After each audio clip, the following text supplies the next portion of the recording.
नमस्कार, welcome to career 247। मैं हूं प्रशांत धवन और इस वीडियो में हम बात करने वाले हैं एक बहुत इंपॉर्टेंट टॉपिक के बारे में। रिसेंटली भारत के लिए एक बहुत ही ज्यादा प्राउड मोमेंट था क्योंकि यूनेस्को ने एक्सेप्ट कर लिया है भगवत गीता को in the world memory program. यहां पर आप देख पाओगे पीएम मोदी ने भी कहा है this is a proud moment for India. अब भगवत गीता को कभी भी दुनिया भुलाएगी नहीं, चाहे वर्ल्ड वॉर हो जाए, चाहे कुछ भी हो जाए। जो memory of the world register है, वहां पर भगवत गीता को यूनेस्को ने ऐड कर लिया है। और आप एक बात पूछोगे कि थंबनेल पे हमने यहाँ पर वर्ल्ड लीडर्स को क्यों डाला है, इसमें चाइना का क्या रोल है। देखिए, ये जब न्यूज सामने आई तब चाइनीज गवर्नमेंट की जो ऑफिशियल स्पोक्समैन है इन इंडिया, इन्होंने भी इस पर ट्वीट करी है। बाय द वे, यहाँ पे आप देख पाओगे पीएम मोदी की ट्वीट है, a proud moment for every Indian across the globe, the inclusion of Gita and Natya Shastra in UNESCO's memory of the world register is a global recognition of our timeless wisdom and rich culture। और आप देखोगे इस पर China की तरफ से ये प्रतिक्रिया आई है कि वार्म कॉन्ग्रेचुलेशंस टू इंडिया के गीता और नित्य शास्त्रा को यूनेस्को की memory of the world register में ऐड कर दिया गया है। गीता की जो विजडम है, इसने इंस्पायर किया है चाइना के लोगों को कई जनरेशन से। और ये बात चाइना के लोग ओपनली एडमिट करते हैं कि इंडिया का कल्चरल इंपैक्ट, इंडिया से जो नॉलेज, इंडिया से जो विजडम निकली है, इससे चाइना के लोग कई सदियों से प्रेरित हुए हैं। फॉर एग्जाम्पल मैं आपको दिखाऊं, ये फोटो आप देख रहे हैं, कई इंडियंस ने ये फोटो देखी नहीं होगी। ये अशोक स्तंभ है। जो अशोक स्तंभ आप ऑल ओवर इंडिया देखते हैं, बिहार में आपको मिल जाएंगे, उत्तर प्रदेश में, कई स्टेट्स में आपको मिल जाएंगे अशोक स्तंभ। जब सम्राट अशोक के एम्पायर के दौरान और इवन उसके बाद ये अशोक स्तंभ बनाए गए थे ऑल ओवर इंडियन सब कॉन्टिनेंट, जहां पर सम्राट अशोक की जो विचारधारा है, जो इनके बिलीव्स हैं, वो प्रमोट किए गए थे। यहाँ पे आप देख रहे हो अशोक स्तंभ इन चाइना।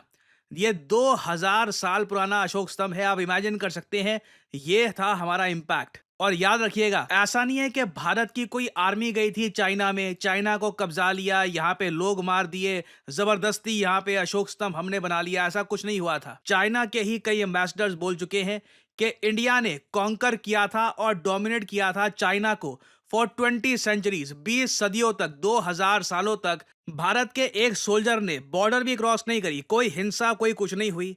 मगर चाइना के लोग इंडिया से कल्चरली बहुत ज्यादा इंस्पायर्ड थे। चाहे बुद्धिज्म आप देख लीजिए, ये जो अशोक स्तंभ है ये आप देख लीजिए, इवन जो हमारे स्क्रिप्चर्स की नॉलेज है, इसने दुनिया भर को इंस्पायर किया था। और ये जो बातें है ना, ये बताते टाइम थोड़ा सा मुझे डर भी लगता है। डर इसलिए लगता है क्योंकि कई लोग ये सारी चीजें देख कर ना ओवर कॉन्फिडेंट हो जाते हैं। वो कहते हैं हाँ ठीक है, हम तो महान थे एक टाइम पर थे। ये सारी चीजें देखकर बस एक चीज माइंड में रखना कि ये हमारा कैलिबर है, ये हम में क्षमता है, जो हम अतीत में कर चुके हैं कई सदियों तक, इसको फिर से दोहरा सकते हैं। इतना हम में कैलिबर है। बट इससे बस इंस्पिरेशन लेना, ये सब चीजें देखकर सेटिस्फैक्शन मत गेन कर लेना कि हाँ हमने इतने लंबे समय तक डोमिनेट किया है, अब कुछ करने की जरूरत नहीं है। आज के समय चाइना डोमिनेट कर रहा है। बट अभी हम यहाँ पर बात करते हैं यूनेस्को के memory of the world register के बारे में। एक बहुत अच्छा प्रोग्राम है यूनेस्को का, किस तरीके से इंडिया के बहुत सारे स्क्रिप्चर्स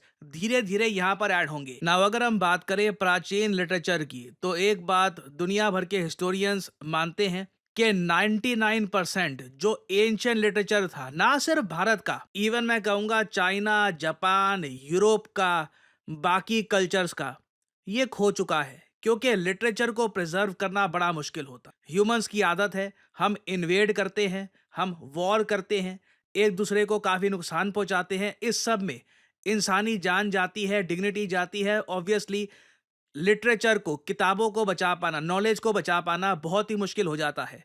फॉर एग्जाम्पल मैं आपको बताऊं, आपने पंचतंत्र के बारे में बहुत सुना होगा। पंचतंत्र की कहानियां बहुत फेमस है। मगर पंचतंत्र जो है, ये बताया जाता है कि 100 बीसी के आसपास लिखी गई थी। जो इसकी एक्चुअल ओरिजिनल, जो इसकी कॉपी थी, जो संस्कृत में ये पंचतंत्र लिखी गई थी, ये आज के समय वैनिश हो चुकी है।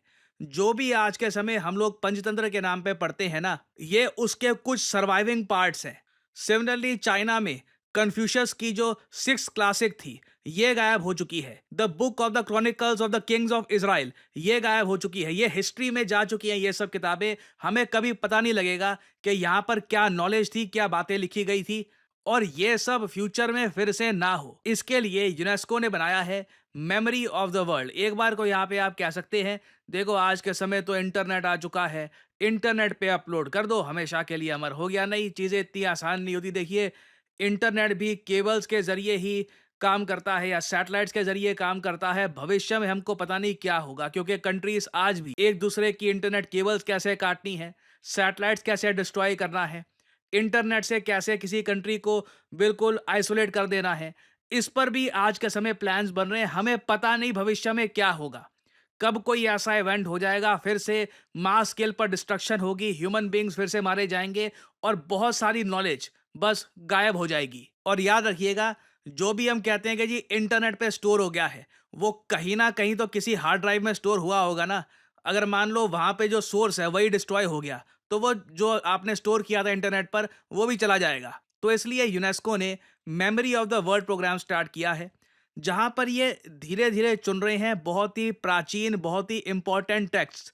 फॉर एग्जाम्पल, भारत का ऋग्वेद यहाँ पे ऐड कर चुके हैं, कई इजिप्शियन टेक्स्ट यहाँ पे ऐड कर चुके हैं, और इनको प्रॉपरली प्रिजर्व किया जा रहा है, इनके वर्ल्ड में इंश्योर किया जा रहा है कि आज के बाद कभी भी ये टेक्स्ट ह्यूमैनिटी से दूर ना जाए। ऐसा ना हो कि भविष्य में आज से 2000 साल बाद, 3000 साल बाद लोगों को पता ही ना हो कि ये टेक्स्ट भी एक टाइम पे हुआ करता था। तो इसके लिए ये प्रोग्राम शुरू किया गया है, और फाइनली यहाँ पर भगवत गीता को भी ऐड कर लिया गया है। और इसके अलावा तो देखिए, अभी भारत के बहुत सारे उपनिषद हैं, हमारे वेद हैं, अभी इनके टेक्स्ट यहाँ पे ऐड होंगे।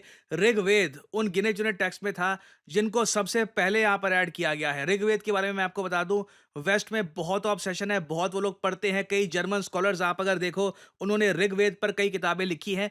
सो ये बहुत अच्छा प्रोग्राम है, और मेरा मानना है कि इसके बारे में भारत में प्रॉपर एक अवेयरनेस होनी चाहिए, ताकि हमारे यहाँ तो देखिए नॉलेज का खजाना है, ठीक है, हमारी हिस्ट्री इतनी रिच है। जेन्युइनली हमारी हिस्ट्री आप अगर पढ़ोगे, तो एक जेनजी वर्ड आज के समय यूज करता है, GOATed, it is the greatest of all time. History पढ़ के जेन्युइनली काफी हमको प्राइड फील होती है कि हमने इतना कुछ अचीव किया, इतना कुछ डिस्कवर किया, दुनिया को इतना कुछ दिया। तो इसका जो एविडेंस है, जो इसका ज्ञान है, इसको बिल्कुल प्रिजर्व करके रखना चाहिए। ये हमारी प्राइड के लिए नहीं है, ये मानवता के कल्याण के लिए है, कि फ्यूचर ह्यूमन बींग्स को भी इससे इंस्पिरेशन मिलती रहे और ह्यूमैनिटी इसी तरीके से आगे प्रोग्रेस करती रहे। और अगर यहाँ पे आप सोच रहे हैं कि यूनेस्को में ये सारे जो ये टेक्स्ट हैं ये स्टोर कहाँ पे करते हैं, देखो, UNESCO, United Nations Education Science and Cultural Organisation, इसके हेडक्वार्टर्स आपको मिलेंगे फ्रांस की राजधानी पेरिस में। तो फ्रांस ऑलरेडी, जैसे आप लोग जानते हैं, एक बहुत ही फ्रेंडली कंट्री है इंडिया का। तो आई थिंक अभी इन द फ्यूचर बहुत सारे इंडियन टेक्स्ट को यहाँ पे ऐड किया जाएगा। अभी के लिए याद रखिएगा कि भगवत गीता और नित्य शास्त्र को यहाँ पे हमने ऐड कर लिया गया है in the UNESCO's memory of the world. और फाइनली यहाँ पे आप लोगों से मैं एक सवाल पूछूंगा। भारत ने हाल ही में डिफेंस प्रोडक्शन को लेकर एक टारगेट सेट किया है कि इस साल तक 3 लाख करोड़ का हमारा डिफेंस प्रोडक्शन होगा। बताइए वो क्या ईयर है जब तक हम 3 लाख करोड़ का टारगेट लेकर बैठे हैं। ये है यहाँ पे आपकी ऑप्शंस: 2029, 2030, 2027 या 2045। कमेंट सेक्शन में करिए उत्तर। जो लोग देंगे सही आंसर, उनकी कमेंट को मैं दे दूंगा हार्ट, ताकि बाकी लोग समझ पाएं कि सही उत्तर क्या है। देखिए, करियर 247 मतलब जॉब अपॉर्चुनिटीज। ऑलरेडी आपने देखा होगा कि हमारे एक्सिस बैंक प्रोग्राम के अंडर कई लोगों को ऑफर लेटर प्राप्त हो चुका है एक्सिस बैंक डेप्यूटी मैनेजर की पोस्ट के लिए। और अब पहली बार करियर 247 आपके लिए लेके आया है हमारा flagship data science course with generative AI. आज के समय मार्केट में कोई भी कंपनी ऐसा कोर्स ऑफर नहीं कर रही जहां पे आपको मिलती है लाइव क्लासेस। आप यूजुअली डेटा साइंस का कोर्स परचेज करेंगे, प्री रिकॉर्डेड क्लासेस आपको पकड़ा दी जाएंगी, मगर यहां पे आपको मिलती है live classes. World renowned teachers, for example Deepayan सरकार सर, ये आपको पढ़ा रहे होंगे। ये बाय द वे काम कर रहे हैं with the government of Singapore as an AI adviser. और करियर 247 के डेटा साइंस कोर्स को कंप्लीट करके आप बिल्कुल आराम से 7 to 9 लाख पर एनम की जॉब लैंड कर सकते हैं। That is very much possible. और अगर आपका सवाल यह है कि अगर आप एक डेटा साइंटिस्ट बन गए तो आप काम कहाँ करोगे, किस इंडस्ट्री में काम करोगे, हर जगह आपके लिए दरवाजे खुले होंगे, चाहे एफएमसीजी सेक्टर हो या फिर फार्मा सेक्टर हो, आप गवर्नमेंट में काम कर सकते हैं। इवन करियर 247 में मैं आपको बता दूं, हम लोगों ने बहुत सारे डेटा साइंटिस्ट हायर कर रखे हैं, because every company needs data scientists. इनकी डिमांड बढ़ती जा रही है। और आपको करना क्या है, अभी भी आपके मन में बहुत सारे सवाल होंगे। आप सिंपली क्या करिए, ये जो वीडियो आप देख रहे हैं इसकी कमेंट सेक्शन में आपको जाना है और यहाँ पे आपको लिंक मिल जाएगा build your career with India's first data science and machine learning gen AI course.